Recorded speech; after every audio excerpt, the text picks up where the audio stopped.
కుంభరాశి వారి యొక్క పతనాన్ని కోరుకున్న వారి పతనం అయితే ఇప్పుడు మొదలైందండి. నిజంగా మీ శత్రువులు సర్వనాశనం అయితే కాబోతున్నారు. ఈ క్షణం నుంచే ఆ యొక్క సర్వనాశనం అనేది మొదలైపోతుంది. మీ కళ్ళల్లో ఈ యొక్క వీడియో మీరు పూర్తిగా వింటే ఖచ్చితంగా కన్నీరు వస్తుందన్నమాట. అందుకే చెప్తున్నాను, వీడియోని ఒంటరిగా చూడండి, అస్సలు మిస్ అవ్వద్దు. ఈ వీడియో మీ కంట పడింది అంటే కనుక నిజంగా ఆ కాలభైరవుని యొక్క ఆశీస్సులు మీ యందు ఉన్నాయి కాబట్టే ఈ వీడియో మీ కంట పడింది అని చెప్పి భావించండి. ఇంతకీ ఆ శత్రువులు మీకు గతంలో ఏం ద్రోహం చేశారు, ఇప్పుడు ఎటువంటి నాశనం అనేది వారికి జరగబోతోంది, అలాగే మనం చేసే ప్రతి పని కూడా మనకి సక్సెస్ అవ్వాలి అంటే మనకి కాలం కలిసి రావాలి. అలాగే ఎప్పుడైనా కానీ కాలమే సమాధానం చెప్తుంది, ప్రతి తప్పుని చూస్తుంది, ప్రతి ఒప్పుని చూస్తుంది అని చెప్పి అంటూ ఉంటారు కదా. అలా కాలం అనేదే సమాధానం కూడా వారికి ఇవ్వబోతుందన్నమాట. మరి ఈ యొక్క కాలం వారికి ఏ విధమైనటువంటి సమాధానాన్ని ఇవ్వబోతోందో మీరు పూర్తిగా తెలుసుకోవాలి అంటే ముందుగా కామెంట్ సెక్షన్లో ఓం శ్రీ కాల భైరవై నమః అని చెప్పి మీ యొక్క మనసులోని సంకల్పం చెప్పుకుంటూ ఆ యొక్క కామెంట్ని అయితే టైప్ చేయండి. మీరు అనుకున్న సంకల్పం అనేది క్షణాల్లో నెరవేరిపోతుందన్నమాట. ఇక ఆలస్యం చేయకుండా వీడియోలోకి అయితే వెళ్ళిపోదాం. వీడియోలోకి వెళ్ళే ముందు మొదటిసారి మన ఛానల్లోకి వచ్చినట్లయితే మన ఛానల్ని సబ్స్క్రైబ్ చేసుకొని ఈ వీడియోకి ఒక లైక్ ఇవ్వండి, అలాగే హైప్ ఇవ్వండి. హైప్ ఇవ్వడం వల్ల కొన్ని పాయింట్స్ అనేవి ఈ వీడియోకి యాడ్ అవుతాయి. దాని ద్వారా మరికొంతమంది కుంభరాశి వారికి వీడియో అనేది రీచ్ అవుతుంది. మొదటిసారి మన ఛానల్లోకి వస్తే సబ్స్క్రైబ్ చేసుకొని సపోర్ట్ చేయండి. అయితే ఇక ఆలస్యం చేయకుండా వీడియోని అయితే స్టార్ట్ చేస్తాను. ఈ యొక్క కుంభరాశి వారి గురించి మనం ప్రత్యేకంగా ఇప్పుడు మొదట మాట్లాడుకోవాలి అంటే వీరు చాలా అంటే చాలా మంచివారు, చాలా అమాయకులు అని చెప్పాను అని చెప్పి ఇక్కడ వారు పిచ్చివారు, తెలివి లేనివారు అని చెప్పైతే అస్సలు అనుకోవద్దండి. ప్రతీదీ కూడా వీరికి బాగా తెలుసు అన్నమాట. నిజానికి అన్ని రాసుల వారితో మనం పోల్చుకుంటే కుంభరాశి వారికి ఉన్నంతటువంటి తెలివితేటలు మరొక రాశికి లేవన్నమాట. మరి ఎందుకు అమాయకంగా ఉంటారు అంటే కనుక వీరికి ఎదుటి వారి యొక్క మనసుని నొప్పించడం చేత కాదు. ఎదుటి వారు ఎవరైతే వీరిని బాధ పెడుతూ ఉంటారో వారిని కూడా ప్రేమగా పలకరించేటువంటి గొప్ప మనస్తత్వం కుంభరాశి వారిది. ఎప్పుడూ కూడా ఎవ్వరి చెడు కూడా వీరు కోరుకోరు. ఒకవేళ వీరికి చెడు చేసినా కూడా అవతలి వారికి మంచి చేయడానికే ముందు స్థాయిలో ఉంటారు. అలాగే వీరి యొక్క మాట తీరు కూడా చాలా చక్కగా మృదువుగా ఉంటుందన్నమాట, చాలా సున్నితంగా ఉంటుంది. ఎవరితో కూడా కటువుగా కఠినంగా మాట్లాడరు. కాబట్టి వీరిని చూసేవారు అమాయకులు అని చెప్పి అనుకుంటారు. ఈ అమాయకులు అని చెప్పి అనుకుంటే పర్వాలేదు, కానీ ఈ యొక్క అమాయకత్వాన్ని అయిన వారే వాడుకొని వీరిని మోసం చేయాలి అని చెప్పి చూస్తున్నారు. ఈ యొక్క కుంభరాశి వారి యొక్క మనస్తత్వం ఏ విధంగా ఉంటుంది అంటే నా అనుకునే వాళ్ళు ఎప్పుడూ నాతోనే ఉండాలి, నా చుట్టూ నలుగురు బలగం ఉండాలి, నాకు మంచి అయినా చెడైనా నాకు తోడుగా నలుగురు సపోర్టివ్గా ఉంటే నాకు సమాజంలో విలువ పెరుగుతుంది, నా అనుకునే వాళ్ళు నలుగురు సంపాదించుకోవడం అనేది గొప్ప విషయం అని చెప్పి ఈ యొక్క పాయింట్ ఆఫ్ వ్యూలో కుంభరాశి వారు ఆలోచిస్తారు. ఈ యొక్క ఆలోచనను పూర్తిగా రివర్స్ చేసే బంధువులు, రక్త సంబంధికులు వీరి చుట్టూ వెన్నుకాసి ఉంటారు. మంచితనం అనే ముసుగు వేసుకొని నమ్మకాన్ని సంపాదించుకొని సూటిపోటి మాటలతోటి చిత్రహింసలు చేస్తూ అలాగే వీరిని నవ్వుతూ పలకరిస్తూ తడి గుడ్డతో గొంతు కొయ్యాలి అని చెప్పే మిత్రుల మధ్య వీరు బతుకుతూ ఉన్నారు. వీరు ఎదుటి వారిని మోసం చేయడం వీరికి చేత కాదు. కాకపోతే ఎదుటి వారు మోసం చేస్తున్నారు అని తెలిసి కూడా వారితో స్నేహంగా ఉంటారు చూసారా, అది చాలా అంటే చాలా తప్పు. ఇక్కడ లేనిపోని ప్రేమలను ఎవరైతే ఒలకపోస్తున్నారో, ఏదైతే అవసరం ఉన్నప్పుడు ప్రేమను నటిస్తూ ప్రేమను కురిపిస్తూ మీతో సరదాగా సంతోషంగా ఉంటున్నారో, ఆ యొక్క అవసరాలు తీరిపోయిన తర్వాత మీరెవరో నేనెవరో అన్నట్లుగా మాట్లాడుతూ ఉన్నారో, ఎక్కడైతే అవసరం వచ్చింది అంటే కనుక వెంటనే 10 నిమిషాల్లో మీ కళ్ళ ముందు ఉంటున్నారో, ఇటువంటి వారు మీ యొక్క జీవితంలో చాలామంది కూడా ఉన్నారు. వారు అటువంటి వారు అని తెలిసి కూడా మీరు సహాయం చేయడానికి ఎప్పుడూ కూడా ముందడుగులోనే ఉంటారనమాట. అది మీ యొక్క అవివేకం అని నేను చెప్తాను. ఎందుకు అంటే ఇక్కడ ఎంత బంధువులైనా, ఎంత రక్త సంబంధికులైనా మనకి తోడు అనేది చాలా ముఖ్యం అని చెప్పి మనం భావిస్తున్నప్పుడు, మనకి కష్టంలో, నష్టంలో, బాధలో నోరు తెరిచి మనం ఒక మాట చెప్తుంటే, నాకు ఈ కష్టం ఉంది, నాకు ఈ బాధ ఉంది అని చెప్పి మనం చెప్తూ ఉంటే, అవతలి వాడు దానిని వినడానికి కూడా ఇష్టపడినప్పుడు, నీకు ఉండేది ఒక బాధేనా, నా బాధలతో పోల్చుకుంటే నీది అసలు బాధేనా అని చెప్పి నీ బాధలను కనీసం ఆలకించి అర్థం చేసుకునే ప్రయత్నం కూడా చేయనటువంటి వారితోటి నువ్వు ఎంత మంచిగా ఉంటే ఏం ఉపయోగం ఉంటుంది? అలాగే డబ్బిస్తే మంచి, డబ్బు ఇవ్వకపోతే చెడు.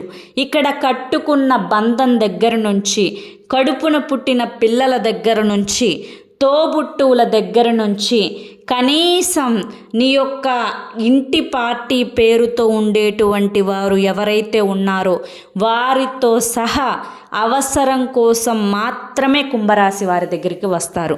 ఎటువంటి ప్రేమ కానీ, ఎటువంటి ఆప్యాయత కానీ, ఎటువంటి అంటే ఈ అమ్మాయిని నేను చూడాలి, లేదంటే ఈ అబ్బాయిని నేను చూడాలి, చాలా రోజులు అయిపోయింది వీళ్ళని చూసి, వీళ్ళని నేను మిస్ అయిపోతున్నాను అని చెప్పి పొరపాటును కూడా కల్లో కూడా ఎవ్వరూ కూడా అనుకోరు. ఒక కన్న తల్లి తండ్రి మాత్రమే అనుకుంటారు వీరి దృష్టిలో. అయితే ఈ యొక్క కన్న తల్లిదండ్రులకు కూడా డబ్బు దగ్గర ఈ యొక్క కుంభరాశి వారితోటి వైరాలు అనేవి జరుగుతూ ఉంటాయన్నమాట. ఒక్కొక్కసారి అనుకుంటూ ఉంటారు, నా అనుకునేవారు నాకు చాలామంది ఉన్నా కానీ నాకు కష్టంలో ఎవరు తోడుండరు, నాకేదన్నా అనారోగ్య సమస్య వస్తే కనీసం నాకు 2 రోజులు వచ్చి పనులు చేసి పెట్టే వాళ్ళు ఎవరు ఉండరు, నా బిడ్డల్ని చూసుకునే వాళ్ళు ఎవరూ ఉండరు, నేనున్నాను అనే భరోసానిచ్చే వాళ్ళు ఎవరూ ఉండరు. కానీ వారికి అవసరమైనప్పుడు మాత్రం అర్థించి, గదాయించి, అవసరమైతే తిట్టి, శపించి వారి యొక్క పనులు చేపించుకోవడంలో ఎప్పుడూ కూడా వెనకాడనటువంటి బంధువుల మధ్య నేను బ్రతుకుతున్నానేంటి అని చెప్పి చాలాసార్లు కూడా ఒంటరిగా కూర్చొని బాధపడుతూ ఉంటారు ఈ యొక్క కుంభరాశి వారు. ఏది ఏమైనప్పటికీ కూడాను ఇక్కడ ఇచ్చే చేయి మీకున్నందుకు మొదటిగా మీ అంత అదృష్టవంతులు ఎవరూ లేరు. మీరు మీ యొక్క కష్టాన్ని నమ్ముకొని బ్రతికిన వారు.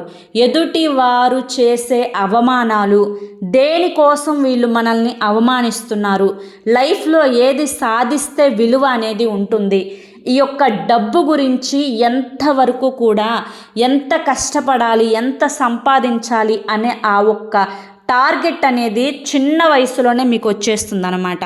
కాబట్టి తప్పుడు దారిలో ఒక్కొక్కసారి సడన్గా తెలిసి తెలియక ఏవో అట్రాక్షన్లకు గురయ్యి మీరు పక్కదారి పట్టినా భగవంతుడు మీకు తోడుగా ఉండటం వల్ల వెంటనే ఆ దారి నుంచి మంచి మార్గం వైపుకు మిమ్మల్ని నడిపిస్తారు. అలాగే ఇక్కడ మీరు చేసుకునేటువంటి అదృష్టం అనుకోవాలో, లేదంటే ఏ జన్మలో చేసిన పాపం అనుకోవాలో, కానీ కష్టపడితేనే సొమ్ము వస్తుంది మీకు పెద్దలు ఇచ్చినటువంటి డబ్బు కానీ, లేదంటే అత్తమావుల ఇంటి వైపు నుంచి వచ్చిన సొమ్ము కానీ, లేదంటే కనుక పార్ట్నర్ నుంచి వచ్చే సొమ్ము కానీ ఏది కూడా మీకు అనుభవించే అదృష్టం లేదనమాట. మీరే కష్టపడాలి, మీరే చేసుకోవాలి, మీ రూపాయిని మీరే సంతోషంగా అనుభవించగలగాలి. ఒక్కొక్కసారి అనిపిస్తూ ఉంటుంది, అబ్బా ఏంటి అందరికీ కూడా చూడు వాళ్ళ పార్ట్నర్లు ఎలా తీసుకొచ్చి పెడుతున్నారో, అందరికీ చూడు వాళ్ళ అత్తింటి వైపు ఆస్తి ఎంత ఉందో, అందరూ చూడు ఒకరినొకరు ఎంత చక్కగా అర్థం చేసుకొని బ్రతుకుతున్నారు, నేను ఎప్పుడూ కూడా అందరూ ఉన్న ఒంటరిగానే ఉన్నానేంటబ్బా అని చెప్పి అనుకొని చాలా వరకు కూడా బాధపడుతూ ఉంటారనమాట. ఈ మధ్య కాలంలో కష్టానికి తగినటువంటి ప్రతిఫలం కూడా దక్కకపోవడంతో చాలా వరకు కూడా మానసికంగా విసిగిపోయారు అని కూడా చెప్పుకోవచ్చు. అయితే ఇక్కడ ఎవరైతే మీ యొక్క పతనాన్ని కోరుకుంటున్నారో, ఎవరైతే మీ యొక్క నాశనాన్ని కోరుకుంటున్నారో, మీరు ఎదుగుతుంటే మీ ఎదుగుదలకు ఆనకట్టలు వేస్తూ ఉన్నారో, మీ యొక్క అదృష్టానికి తలుపులు మూస్తూ ఉన్నారో, మీరు ఎప్పుడూ కూడా ఏడుస్తూ ఉంటే వాళ్ళు సంతోషపడుతూ ఉన్నారో, అటువంటి వారి యొక్క పతనం మొదలైంది. అయితే భగవంతుడు చాలా గొప్పవాడండి. ఎందుకు భగవంతుడు గొప్పవాడు అంటే కనుక, భగవంతుడు మన కంటికి కనిపించకపోవచ్చు, ఆయన మాటలు మనకు వినిపించకపోవచ్చు, కానీ ఇక్కడ మంచి చెడు అని చెప్పి రెండు ఉంటాయి. ఈ మంచి చేసే వాళ్ళు చాలా కష్టాలు పడతారు. కారణం ఏంటి అంటే కనుక, వారు గత జన్మలో చేసినటువంటి పాపాలు అనేవి పూర్తిగా వాళ్ళకి వెళ్ళిపోవడానికి. అలాగే చెడ్డవాళ్ళు చాలా సంతోషాలు పడతారు, అవి వారు చేసుకున్నటువంటి పుణ్యాలు. కానీ ఇప్పుడు ఇది కలికాలం, ఈ జన్మలో చేసిన పాపాలు అనేవి ఈ జన్మలోనే అనుభవించాలి. మీకు ఎప్పుడైతే వివాహం జరిగిందో అప్పటి నుంచి కూడా మిమ్మల్ని చూడలేక నానా రకాలైనటువంటి మాటలతోటి మిమ్మల్ని టార్చర్ చేసి, నానా రకాలుగా మిమ్మల్ని హింసించి, మిమ్మల్ని మాయ చేసి, మిమ్మల్ని మభ్యపెట్టి, ఇటు వారి యొక్క అవసరాలను తీర్చుకుంటూ మళ్ళీ మీకే చెడుగా ఉండేటట్లుగా వారి యొక్క ప్రవర్తన అనేది ఉండటం, మీకు కష్టం వచ్చినా, కక్కొచ్చినా, కడుపుతో ఉన్న బిడ్డల్ని కన్నా ఎటువంటి ఆసరా అనేది వారి నుంచి మీకు దక్కకపోవడం, అలాగే చిన్న పిల్లల దగ్గర నుంచి మీ బిడ్డల్ని మీరు సాకుతున్నప్పుడు ఎవరైనా నాకు ఈ సమయంలో చేయూతగా ఉంటే బాగుండు అని అనుకున్నప్పుడు ఎవరి చేయూత అనేది మీకు దక్కకుండా ఒంటరిగా రేయింబగళ్ళు కూడా పిల్లల్ని పెంచుకోవడానికి మీరు కష్టపడ్డప్పుడు, ఇటు వయసు లేక, ఇటు అనుభవం లేక, ఇటు చేసేవారు లేక చాలా వరకు కూడా నరకాన్ని మీరు అనుభవిస్తూ ఉంటే, అది చూసి మిమ్మల్ని హేళన చేసి చేసే పనుల నుంచి తప్పించుకొని సంతోషపడుతున్నాం మేము ఇప్పుడు. ఆవిడ చావు ఆవిడే చస్తుంది, లేదా ఆయన చావు ఆయన చస్తాడు అని చెప్పి అనుకుంటున్న వారి యొక్క పతనం అనేది ఇప్పుడు మొదలైంది. ఎందుకంటే ఇది కలికాలం కదా. పడ్డావు పడ్డావు పడ్డావు పడ్డావు పడి పడి పడి పడి మనస్సు అనేది రాటు తేలిపోయిందనమాట నీకు. అంటే అసలు ఎవరు నాకు ద్రోహం చేసేవారు, ఎవరు మాయ చేసేవారు, ఎవరు మభ్యపెట్టేవాళ్ళు, ఇదంతా కూడా మీకు పూర్తిగా వారి గురించి తెలిసిపోయింది.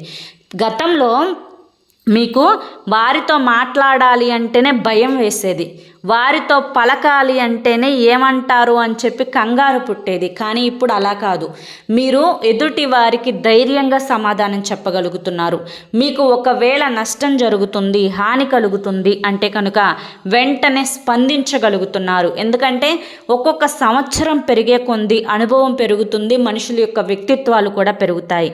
అయితే వారితో పాటుగా ఈ సంవత్సరాలతో పాటుగా వారి యొక్క వయస్సు కూడా క్షీణించడం మొదలుపెట్టింది. ఈ వయస్సుతో పాటు వారి యొక్క శక్తి కూడా సన్నగిల్లటం మొదలుపెట్టింది.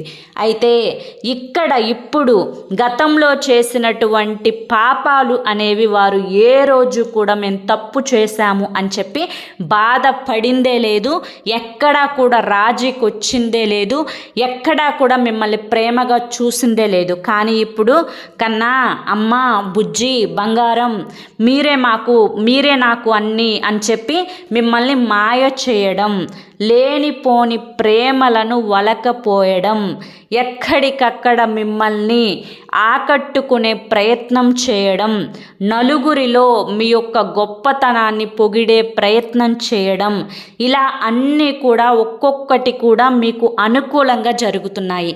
ఎందుకు గతంలో నెగిటివ్గా ఉండేవాళ్ళు ఇప్పుడు అనుకూలంగా చేస్తూ ఉన్నారు అంటే కనుక ఇక్కడ మళ్ళీ అవసరాలు అనేవి మొదలవుతున్నాయి. మరి అవసరాలు మొదలవుతున్నాయి కదా, మరి ఇక్కడ వారు చేసిన పాపానికి సర్వనాశనం ఎక్కడ అవుతున్నారు అంటే కనుక మానసికంగా. ఇంతవరకు కూడా వారు ఎవరినైతే ప్రేమగా చూశారో, ఎవరి మీద అయితే కళ్ళు పెట్టుకొని బ్రతికారో, ఎవరు అంటే నా సర్వస్వం వీళ్ళే, నాకు ప్రపంచం వీళ్ళే, నా ప్రతి రూపాయి వారికే దక్కాలి, నేను చేసే సంపాదన వారి కోసమే, వీరిని పైకి తీసుకురావాలి, ఎదుటి వారిని అనగదొక్కాలి, ఈ బిడ్డలని నలుగురిలో మంచి అనిపించాలి, ఎదుటి వారి బిడ్డల్ని తప్పు అనిపించాలి అని చెప్పి రకరకాల ప్రయత్నాలు చేసి ఎవరిని చూసుకొని కళ్ళు నెత్తికెక్కాయో వారే ఇప్పుడు చీ పొమ్మంటున్నారు, వారే ఇప్పుడు నువ్వు నాకు అవసరం లేదంటున్నారు, వారే ఇప్పుడు ఒకటంటే 10 మాటలు కడిగి పెడుతున్నారు. అయ్యో నీకు చేశాంగా, నిన్ను చూశాంగా అని చెప్పి అంటుంటే ఎవరు చూడమన్నారు? నీకు ఒళ్ళు బలుపెక్కి నువ్వు చూశావు, నీకు డబ్బులు ఎక్కువైపోయి నువ్వు చూశావు, నీకు కళ్ళు కనిపించక మమ్మల్ని చూశావు. మమ్మల్ని చూడమని చెప్పి నిన్నేమి మేము బతివిలాడలేదే, నిన్నేమి అడగలేదే, నిన్నేమి అడుక్కోలేదే, నువ్వే చూశావు. చూసినప్పుడు ఎందుకు మళ్ళీ చూశాను అని చెప్పి ఎందుకు దెప్పుతున్నావు అని చెప్పి ఇలా రకరకాలైనటువంటి మాటలతోటి వారిని టార్చర్ పెడుతూ, అలాగే రకరకాలుగా వారిని మనోవేదనకి గురి చేస్తూ, వారికి మనశ్శాంతి అనేదే లేకుండా చేస్తూ, వారిని ఎక్కడికక్కడ కృంగతీస్తూ వారి యొక్క పతనాన్ని వారే కోరుకుంటున్నారు. దీని కారణంగా వారికి రోజు పడుకునేటప్పుడు నిద్ర పట్టదు, ప్రతి క్షణం కూడా మానసికమైనటువంటి వేదన అన్నమాట వారికి. అయ్యో ఎందుకు నేను ఇంతలా చూశానే, ఎందుకు ఇంతలా ప్రేమించానే, ఎందుకు ఇంతలా నా అని చెప్పి అనుకున్నానే, వీళ్ళేమో ఈరోజు నన్ను ఈ విధంగా మాట్లాడుతున్నారు, ఇది అసలు సరైనదేనా, వీరు నన్ను ఒక వయసు వచ్చిన తర్వాత చూస్తారు అన్న ఉద్దేశంతోనే కదా నేను చూసింది, కానీ ఈ రోజున వెళ్ళిపో అంటున్నారు, గెంటేస్తున్నారు, నన్ను ఒక బరువుగా ఫీల్ అవుతున్నారు అని చెప్పి మీరు ఇక్కడ కూడా ఆవేదన చెందటం అనేది వారి యొక్క, అంటే మీ శత్రువులు ఎవరైతే ఉన్నారో వారి యొక్క మనసుకి అనేది ఆవేదనే మిగిలింది. మరి ఇంత ఆవేదన మిగిలినా కూడా వారు మళ్ళీ మిమ్మల్ని అవసరం కోసం వాడుకునే ప్రయత్నం చేసి, మళ్ళీ మీకు దగ్గర అవ్వే ప్రయత్నం చేసి, మళ్ళీ మీ చేత పెట్టించుకునే ప్రయత్నం చేస్తున్నా కూడా మనసులో ఎవరైతే ఛీ ఛా వెళ్ళు అని చెప్పి అన్నారో వారి మీద మాత్రం వీరికి చచ్చేదాకా ప్రేమ చావదు, వారి మీద ఆప్యాయత తగ్గదు, వారి బిడ్డల మీద ప్రేమ అనేది వెళ్ళదు అనమాట. అలాగే లేని ప్రేమ మీ మీద రాదు, మీ బిడ్డల మీద రాదు, మీ కుటుంబం మంచి మేలు అనేది వాళ్ళు కోరుకోరనమాట. కాబట్టి ఇప్పుడు చెయ్యవలసింది ఏంటి అంటే కనుక కేవలం మీరు అనుకోవాల్సింది ఒక్కటే, ఎవరు చేసిన కర్మ వారు అనుభవిస్తున్నారు. మా బాధ్యత ప్రకారం ఒక ₹1 ₹1 ఇస్తామే తప్ప ఇప్పుడు మేము మా ఒళ్ళు గుల్ల చేసుకొని వారిని చూడాల్సినంత అవసరం లేదు అని చెప్పి అనుకోవాలి. ఎందుకు అంటే కనుక ఇప్పటికే మీరు మానసికంగా శారీరకంగా పడిన టెన్షన్లు అనేవి అన్నీ ఇన్ని కాదు, ఇప్పుడు కూడా అనేక రకాలైనటువంటి టెన్షన్లతోటి మానసిక వేదన అనుభవిస్తూ ఉన్నారు. ఇకపైనైనా కానీ కాస్త సంతోషంగా బ్రతకండి, లేనిపోని బరువులు తెచ్చి నెత్తిన పెట్టుకోకండి, లేనిపోని వారి గురించి ఆలోచించకండి. వారు అన్ని వైనంగా ఉన్నప్పుడు మీ గురించి ఆలోచించాల. మీకు అంటే మీరు ఎప్పుడైతే ఎదుటి వారితో మీకు అవసరం ఉంది అని చెప్పి మీరు ఫీల్ అయినప్పుడు మేమున్నాము అని భరోసాను వారివ్వాల. మీ బరువేందో మీరే పడ్డారు, మీ కష్టమేందో మీరే పడ్డారు, అది అప్పుడు మీ వంతు అయితే ఇది ఇప్పుడు వారి వంతు. వారి కష్టమేందో వారు పడాల్సిందే, వారు చేసిన తప్పేంటో వారు తెలుసుకోవాల్సిందే. అయ్యో పాపం అని చెప్పి మీరు ఎంత జాలి పడినా వాళ్ళకి కడుపులో లేని ప్రేమ అనేది కాళ్ళ మీద పడ్డా కూడా రాదు అంటారు పెద్దలు. కాబట్టి వారిని మీరు ఎట్టి పరిస్థితులలో కూడా పాపం అని చెప్పి అస్సలు అనుకోవద్దు. గతంలో చేసిన అన్యాయాలు, గతంలో చేసినవన్నీ కూడా ఎన్నిసార్లు మీరు ఒంటరి గదిలో కూర్చొని వారు చేసిన అవమానాలను మీరు అంటే తలుచుకొని ఎక్కి ఏడ్చారు చెప్పండి. మరి ఆ ఏడుపులన్నీ కూడా ఈరోజు వాళ్ళు వచ్చి పలకరించగానే అవన్నీ కూడా మీరు మర్చిపోయి నవ్వుతూ పలకరించాలా? మరి అలా పలకరిస్తే మీకంటే పిచ్చోళ్ళు ఉంటారా? కాబట్టి తెలుసుకోండి. ఇప్పటికైనా కానీ తెలుసుకొని కాస్తంత వారి యొక్క టర్న్ స్టార్ట్ అయింది, ఇప్పుడు వారి యొక్క నాశనం స్టార్ట్ అయింది. దేవుడు చూశాడు అన్నీ. కాబట్టి నిన్ను హింసించిన వాటికి వారు హింస తప్పదు, వారికి అది భగవంతుడు వేసినటువంటి శిక్ష అని చెప్పి భావించి మిమ్మల్ని, మీ మనసుని, మీ శరీరాన్ని మీరు ఆరోగ్యంగా చూసుకునే ప్రయత్నం అయితే చేయండి. అంతకు మించి అంటే ఇప్పటికే చాలా మీకు అర్థమవుతున్నాయి. ఎదుటివారు ఎవరైతే మిమ్మల్ని హింసించారో వాళ్ళు పడే నరకం అనేది మీ కళ్ళతో మీరు చూస్తూనే ఉన్నారు. కాబట్టి ఎక్కువగా ఆలోచించొద్దు. ఎవరి కర్మకి వారిని వదిలేయటం తప్ప మీరు ఆలోచించి మిమ్మల్ని మీరు పతనం చేసుకోకండి. అర్థమైంది కదా? మరి కుంభరాశి వారికి ఈ వీడియో నచ్చింది అనుకుంటున్నానండి. నచ్చింది అనిపిస్తే ఈ వీడియోకి ఒక లైక్ ఇవ్వండి, హైప్ ఇవ్వండి. కింద కామెంట్ సెక్షన్లో ఓం కాలభైరవై నమః అని చెప్పి కామెంట్ చేయండి. మొదటిసారి మన లైఫ్ పరిహార్ ఛానల్లోకి వచ్చినట్లయితే కనుక మన ఛానల్ని సబ్స్క్రైబ్ చేసుకొని సపోర్ట్ చేయండి. రేపు మరొక మంచి వీడియోతోటి మళ్ళీ కలుసుకుందాం. అంతవరకు కూడా ఆ యొక్క కాలభైరవుని యొక్క ఆశీస్సులు మీ మీద, మీ కుటుంబ సభ్యుల మీద ఎల్లకాలం ఉండాలి అని చెప్పి మనస్ఫూర్తిగా కోరుకుంటూ సర్వేజన సుఖినో భవంతు. ధన్యవాదములండి.